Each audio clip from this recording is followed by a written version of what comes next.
Gafa TV, tu canal online, presenta pensamiento crítico, pluralidad de voces, miradas, oídos y verdades desde la cotidianidad, la academia, la política, la economía, la sociedad y la cultura para construir conceptos y propuestas transversales e incluyentes. Sean bienvenidos a Pensamiento Crítico. Gracias al gentil auspicio de Fantasías Maffer, Clínica e Medic Center, lo mejor para su salud. Medwin Sistemas, la solución perfecta. Señoras y señores, amigos y amigas, buenas noches, bienvenidos a Pensamiento Crítico este lunes 3 de mayo del 2021. Un lunes bastante frío, lluvioso en la capital de la República. Saludo cordialmente esta noche al economista Guillermo Herrera Villarruel. Él es presidente nacional de la Izquierda Democrática y prefecto provincial de la provincia del Carchi. Esta entrevista estuvo en principio pactada para el día miércoles anterior, pero por una circunstancia ajena a nuestra voluntad y también a la voluntad de nuestro invitado, no pudimos ejecutarla. En todo caso, saludo cordialmente a mi invitado y le agradezco por la deferencia a Pensamiento Crítico, economista Guillermo Herrera. Buenas noches, ¿cómo está? Mucho gusto. Buenas noches, Fernando. Un gusto poder atender esta invitación. Estoy a la orden y a la espera, pues, de las interrogantes y de este diálogo que estamos predispuestos para llevarlo adelante. Buenas noches. Muchísimas gracias a usted. Para comenzar, cuéntenos un poquito cómo está el clima en el Carchi, que sabemos de hecho que es un poco frío. ¿Cómo está? Porque le cuento aquí en Quito, mucho frío, mucha lluvia, mucha nubosidad. Cuéntenos así rapidito. Bueno, en este fin de semana, en toda la región interandina y en la parte norte del país, hubo una presencia de lluvias, se generaron algún par de inconvenientes en el Carchi, principalmente en Montúfar, en la ciudad de San Gabriel, pero bueno, en buena hora que no llegó a mayores. Esto le comento porque en estas últimas 6 semanas hemos tenido que atender deslaves, derrumbes en las vías, en algunos sectores de la región interandina de nuestra provincia. Y bueno, el clima fresquito no ha variado, a la espera de que en junio ya empiece el verano y podamos tener un poquito más de calorcito. Muy bien, esperamos tener tiempo, señor prefecto, para hablar de su provincia, usted en calidad de prefecto de la provincia del Carchi, pero esta vez nos ocupa un tema de carácter nacional, el asunto político. Estamos exactamente a 10 días que se instale la nueva Asamblea Nacional del Ecuador, el próximo 14 de mayo. A estas alturas, usted le puede decir como máxima autoridad, como máximo dirigente de la Izquierda Democrática, cómo están los acuerdos, las alianzas para las principales autoridades de la Asamblea Nacional. Cuéntele al país cómo están esos acuerdos, qué ha pasado en los últimos días, por favor. Bueno, uno de los elementos que marcan esta nueva legislatura por parte de Izquierda Democrática que pasó a tener en la Asamblea actual, en la que fenece una asambleísta, a constituirse en la asamblea que va a iniciar el 14 de mayo en la tercera fuerza política con un bloque de 18 asambleístas. Nosotros hemos marcado un elemento fundamental, que los diálogos con otras organizaciones políticas, con todas las que están representadas en la Asamblea Nacional, van a tener una característica: diálogos públicos, abiertos, transparentes, con la finalidad de lograr un gran acuerdo nacional en torno a una agenda legislativa que, por supuesto, el 14 de mayo deberá nombrar las autoridades de la Asamblea. En este contexto, nosotros hemos firmado un acuerdo programático, Izquierda Democrática y Pachacuti, este acuerdo denominado Minca por la Justicia Social y Libertad, lo que nos constituye en un bloque importante, 45 asambleístas. Hemos tenido diálogos también con representantes de CREO, hemos tenido diálogos con otros sectores por parte de nuestros asambleístas provinciales y hemos definido junto a Pachacuti que de aquí en adelante los diálogos van a ser conjuntos, vamos nosotros a hablar como bloque. ¿Cuál es el objetivo fundamental? Enviar un mensaje claro a la sociedad ecuatoriana que en la asamblea tenemos la capacidad de trabajar por el país, de brindar al nuevo gobierno una posibilidad de gobernabilidad sin renunciar a una de las potestades más importantes que tiene la Asamblea, que es fiscalizar las acciones del Ejecutivo sin renunciar a la defensa de nuestras creencias, que es no a la privatización de los sectores estratégicos del Estado, que es no a la regresión de derechos. Y en ese marco nosotros creemos que podemos encontrar puntos comunes, y lo que le pedimos y ratificamos el pedido al señor presidente electo, al señor Lasso, que los diálogos y los acuerdos sean orgánicos, y dejemos de una vez por todas esas prácticas de intentar dividir a los bloques, comprar conciencias de los asambleístas a través de dádivas, de canonjías, que el Ejecutivo debe respetar la función legislativa y que es lógico que deben alcanzarse acuerdos políticos en la Asamblea, pero que esos acuerdos sean orgánicos y entre bloques, no con asambleístas individualmente.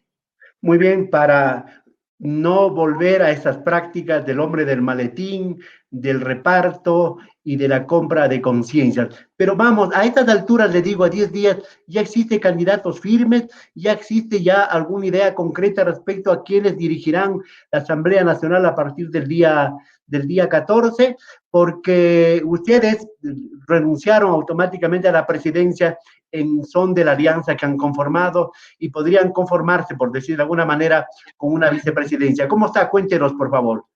Mire, lo que se ha hecho público ya, nosotros como Izquierda Democrática apoyamos la posibilidad de que un representante de Pachacutic pueda ir en estos 2 primeros años como presidente de la nueva legislatura, de este primer periodo de la nueva asamblea, que será de 2 años.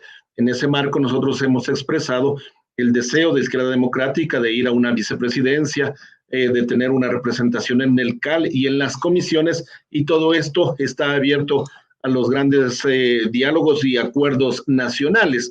De igual manera, pues hemos escuchado que el bloque de UNES también tiene la intención de presidir la asamblea, que el bloque social cristiano también tiene la misma intención. Creemos que esto es válido. Sin embargo, en torno a alcanzar un gran acuerdo nacional hay que ceder de todos los sectores y propender a la unidad nacional. En este sentido, si nosotros sumamos los votos para asambleístas que obtuvimos como Izquierda Democrática y como Pachacutic, seríamos en conjunto la primera fuerza política en la asamblea. Esto nos da legitimidad para poder acceder en conjunto a la presidencia de la asamblea.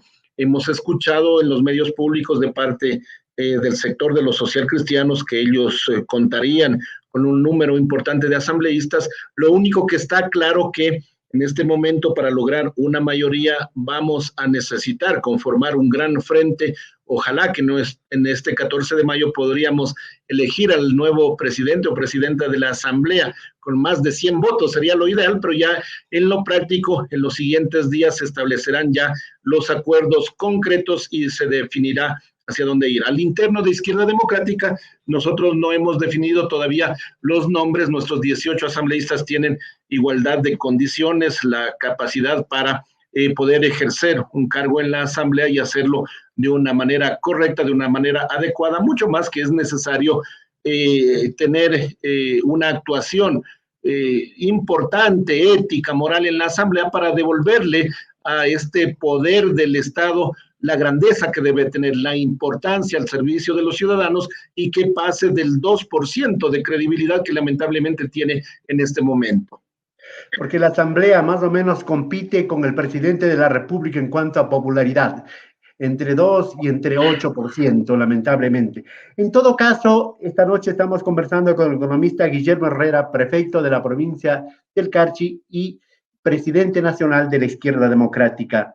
En todo caso, ¿cuál es la agenda mínima que debe tomarse en cuenta para formar un acuerdo, una alianza, como nosotros hemos puesto en nuestro titular, acuerdos y gobernabilidad para revertir la pobreza y el hambre de los ecuatorianos, que es una mayoría, y tomando en cuenta con el agravamiento en la pandemia que estamos viviendo? ¿Cuáles son esos puntos, así concretamente, que debe tomarse en consideración para formar una alianza, unos acuerdos y una gobernabilidad? Mire, la tarea fundamental no solamente de la Asamblea o del Ejecutivo, sino de la sociedad ecuatoriana, es primero impulsar un proceso transparente y eficiente de vacunación.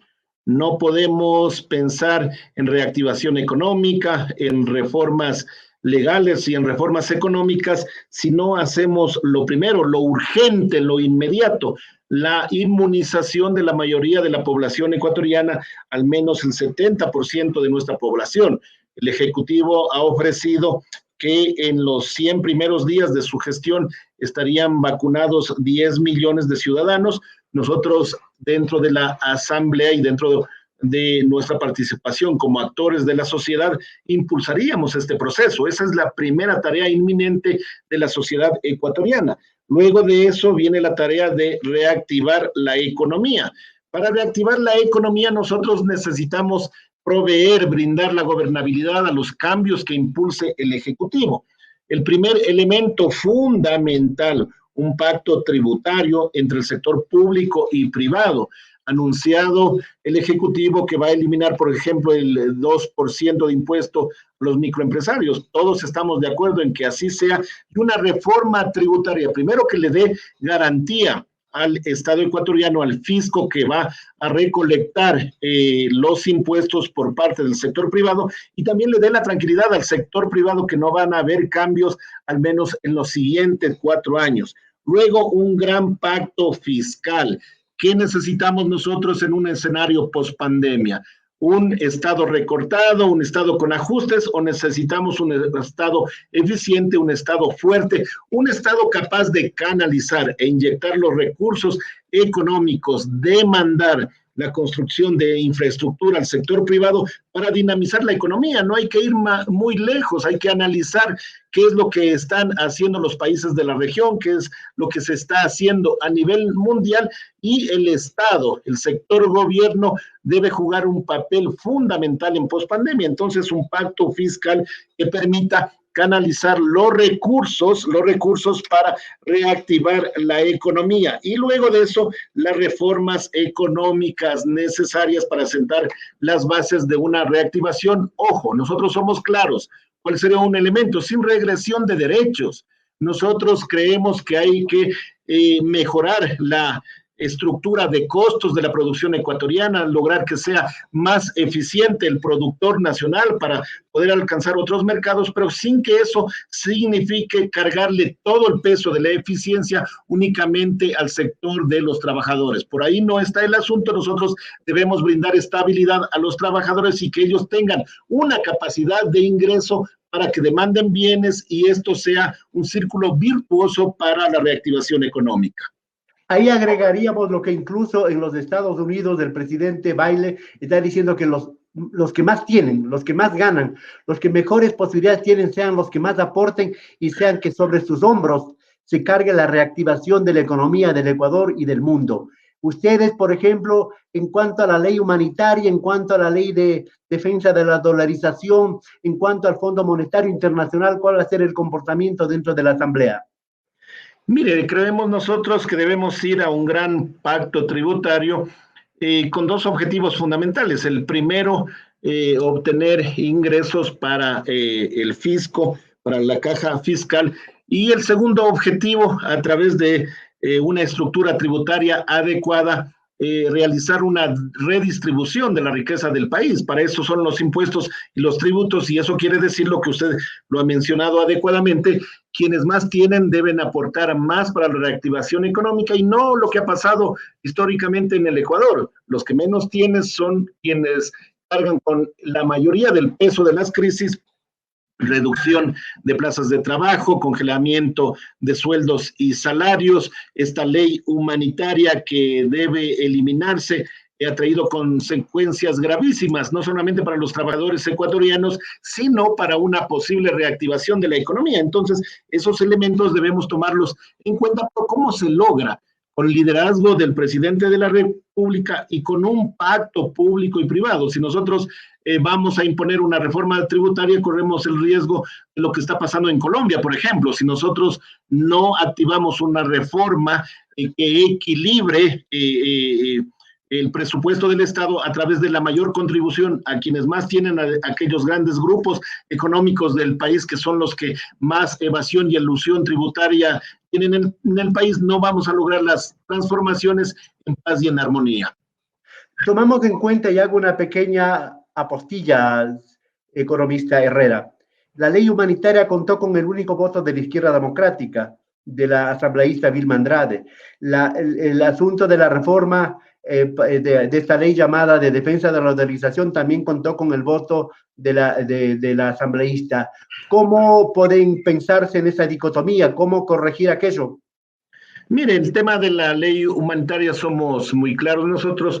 Ya la compañera Vilma Andrade ha explicado, ella será la encargada de explicar por qué fue así su voto, porque ese no tuvo ninguna autorización por parte de Izquierda Democrática. Y en torno a la llamada ley de defensa de la dolarización, nosotros hicimos algunas acotaciones dentro de la comisión política del partido. Ya Vilma nos estará indicando si todo lo que se pidió que sea incluido para poder aprobar esta ley ha sido incluido o no, sino ella también dará sus explicaciones. Yo he dicho claramente que pasamos en esta asamblea, en este periodo de tanto descrédito de la Asamblea Nacional, a tener una voz en la asambleísta Vilma Andrade como miembro del partido, a tener en esta nueva asamblea 18 asambleístas.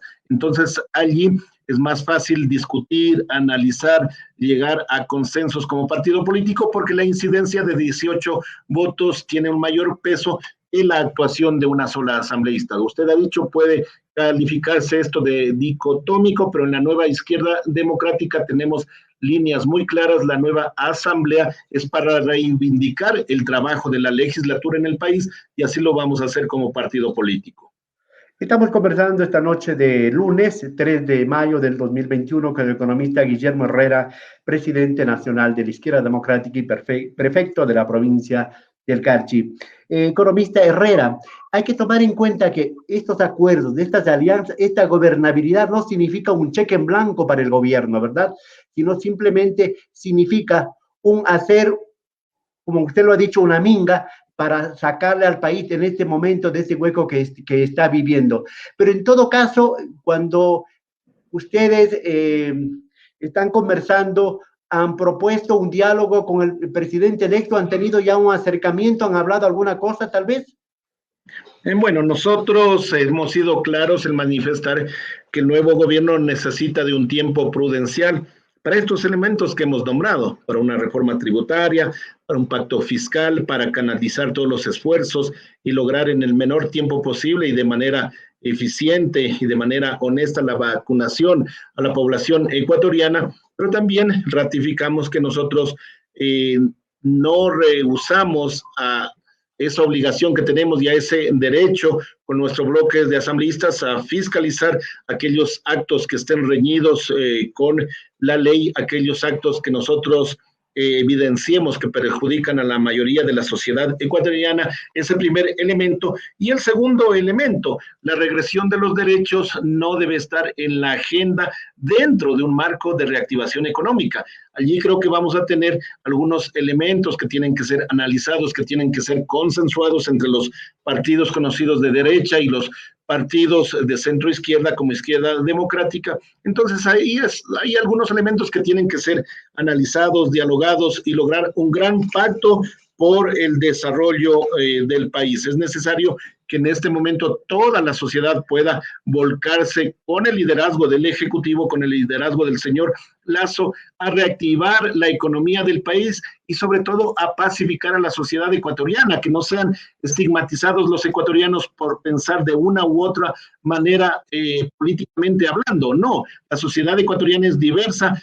Todos debemos tener nuestro espacio y nuestro lugar, sea que tengamos un pensamiento de derecha, de centro o de izquierda, porque esa es la diversidad que enriquece a la ciudadanía. ¿Por qué vamos a estigmatizar a un ciudadano por apoyar a una postura política? Ese no es el Ecuador del encuentro, ese no es el Ecuador que nosotros queremos escribir para las nuevas generaciones. En todo caso, vigentes y permanentemente controlando que el señor Lasso a partir del 24 de mayo cumpla las ofertas electorales que hizo en primera y segunda vuelta, y también que su discurso y su programa de gobierno se adecúe a la realidad del Ecuador, que se adecúe a la situación del Ecuador de este momento. En todo caso, usted también habla de fiscalización. Habrá que fiscalizar al gobierno que se va, por supuesto.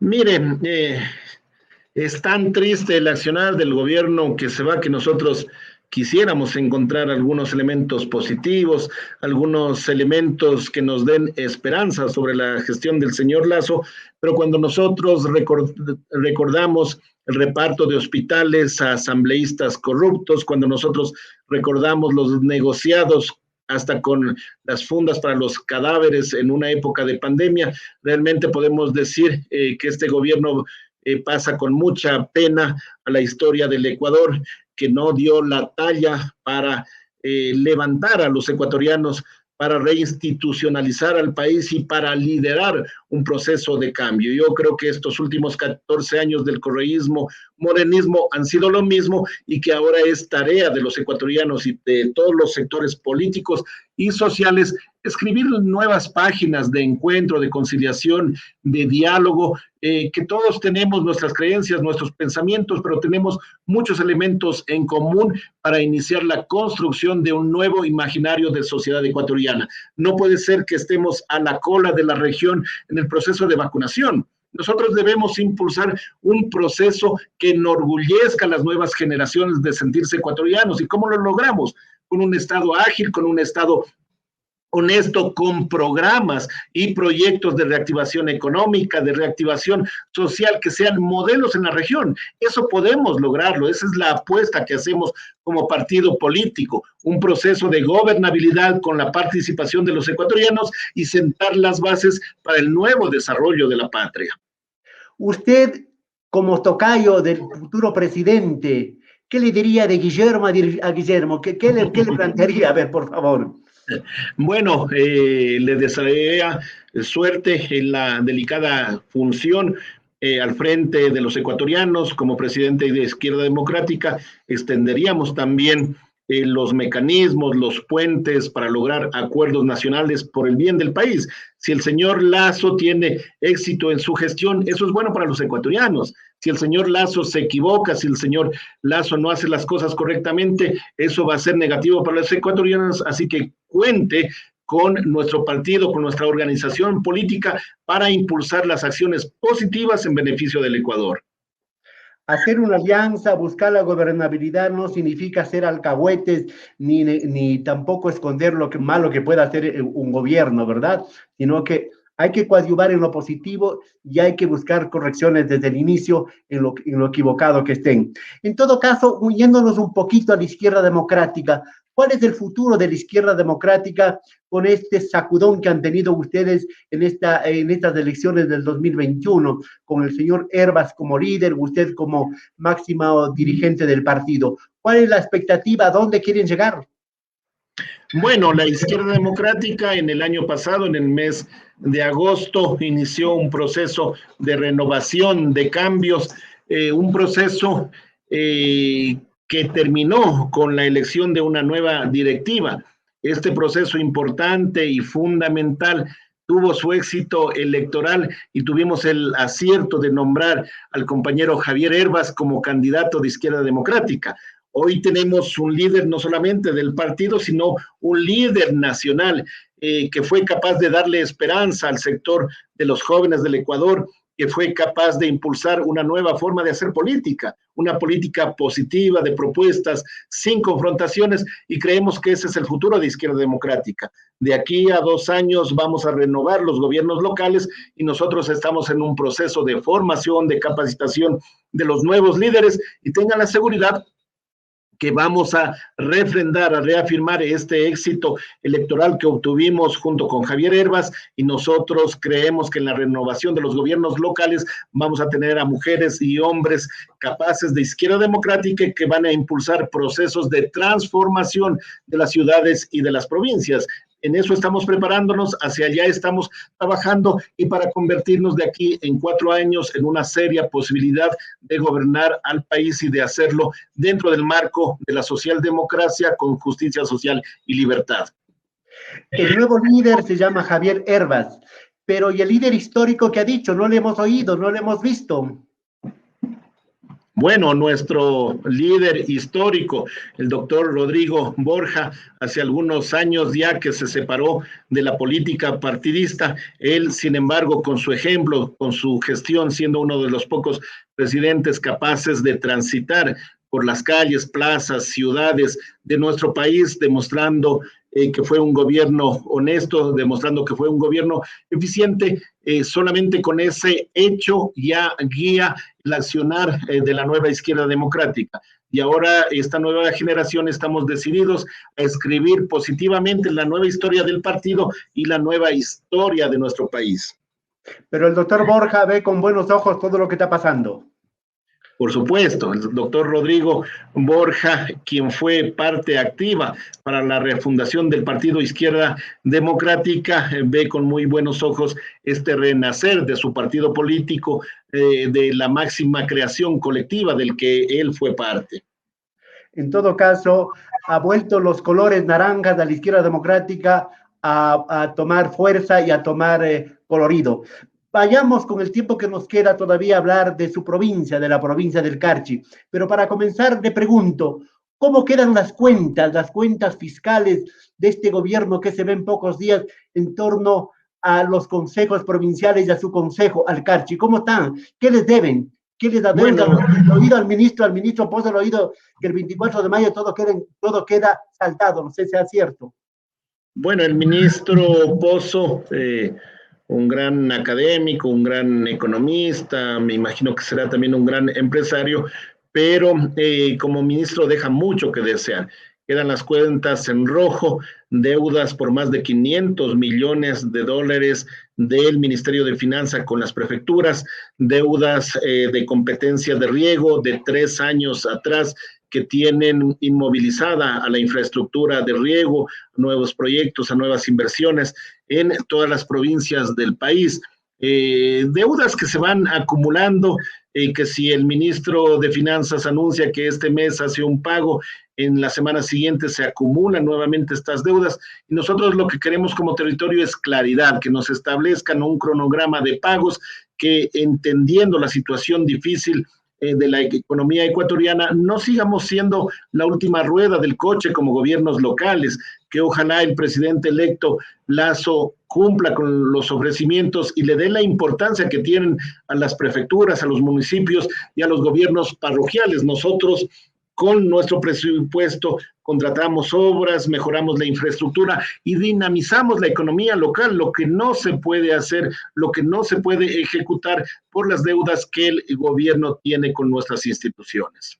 La provincia del Carchi, provincia fronteriza al norte del país, donde comienza la patria, ha tenido y siempre ha tenido con este y con anteriores gobiernos dificultades en el asunto de recursos. Ahora con la pandemia, antes con el contrabando, un sinnúmero de cosas. ¿Cómo está la provincia del Carchi? ¿Cómo se ha desempeñado? ¿Cómo ha sobrevivido este año y pico de pandemia, estos 4 años del gobierno del señor Moreno? Mire, ha sido el sector agrícola y pecuario el que ha sustentado la economía carchense en estos últimos años. Las condiciones del sector comercial, sobre todo del cantón Tulcán, que tiene el 50% de la población de la provincia, han sido difíciles, han sido complicadas. Con el cierre del puente internacional de Rumichaca, algunos sectores algo han tenido de respiro, se ha dinamizado las compras locales. Sin embargo, de eso hay sectores muy afectados, como el transporte de carga, hay otros sectores como el transporte interprovincial que ha tenido una dinámica interesante. Yo creo que los sectores que han perdido el empleo, los sectores informales han sido los más afectados, no solamente en Carchi, sino a nivel nacional, y nosotros aspiramos que el nuevo gobierno pueda implementar una serie de medidas compensatorias. Ya anunció, por ejemplo, que para el sector turístico se iba a hacer una reducción del impuesto al valor agregado. Nosotros creemos que eso puede ampliarse para los cantones fronterizos, para los sectores comerciales, y si hay políticas públicas que impulsen la inversión nacional en los territorios fronterizos, estaríamos dando la posibilidad de una reactivación económica en mejores condiciones para las fronteras del país. En todo caso, hay que recordarle a este presidente que se va y recordarle al presidente que viene que con el Carchi no se juega, ¿ah?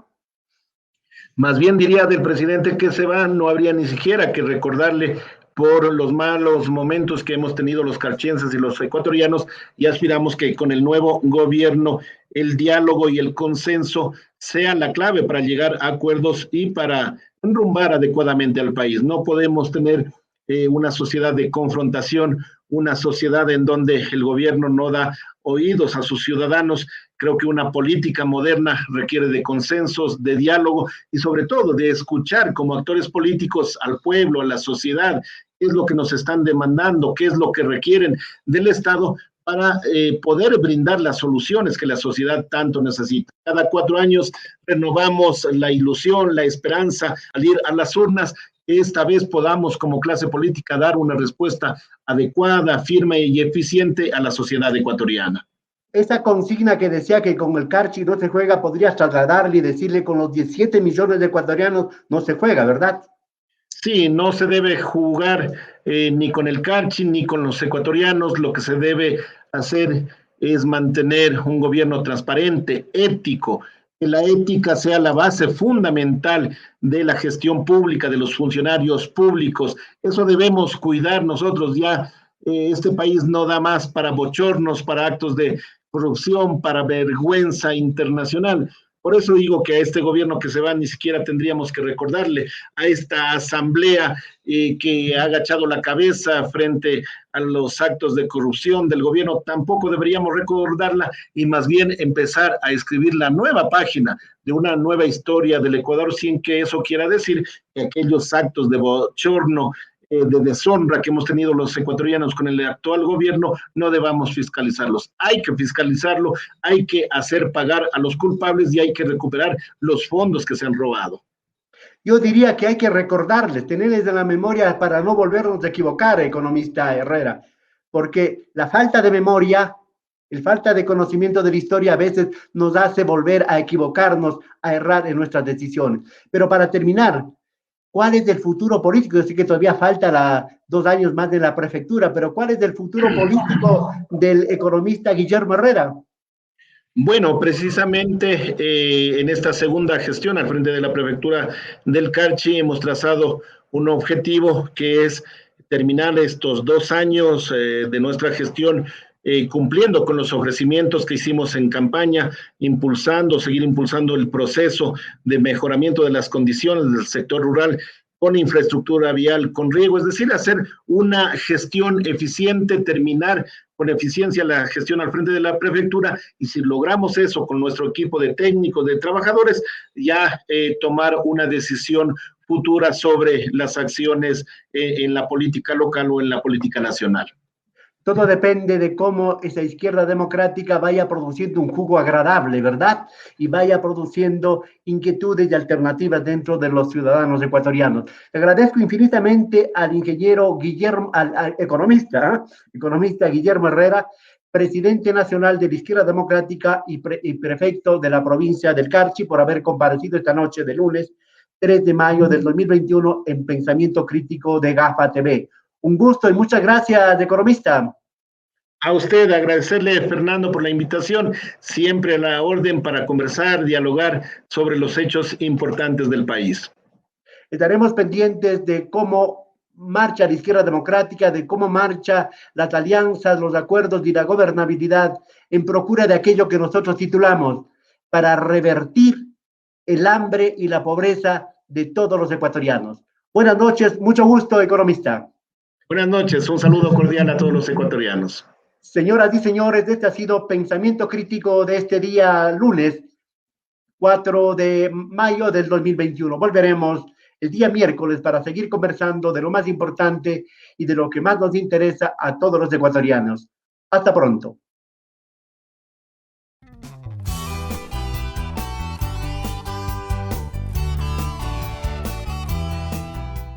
Somos GAFA TV Online, desde Quito, Ecuador, para todo el mundo.